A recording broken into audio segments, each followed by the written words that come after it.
കിട്ടിയല്ലേ ആ വീടിൻ്റെ മുകളിൽ ഒന്ന് വലിയ വീട് ഇപ്പോൾ വേണമെങ്കിൽ പൊട്ടാൻ അല്ലേ സാധനമാണോ അത് മൊത്തം പറയല്ലേ പറയാൻ പറ്റുമോ പറയാൻ പറ്റില്ല ഇപ്പോൾ വേണമെങ്കിലും സംഭവിക്കാമല്ലേ ഈ ഉരുൾപൊട്ടൽ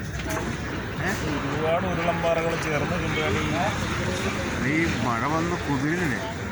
അതാ അതിൻ്റെ ഇടയിൽ കുതിരും അപ്പോൾ ആ ഒരു വലിയ ഉരുണ്ടെങ്കിൽ വീഴും എന്നാൽ പിന്നെ ആ സൈഡ് പോയി കാരണം ഇവിടെയൊക്കെ ആൾക്കാർക്ക് അല്ലേ നമുക്കൊക്കെ പേടിയാണ് ഇവിടെ വേർക്കാനുള്ള താമസമായിരുന്നു കുഴപ്പമില്ല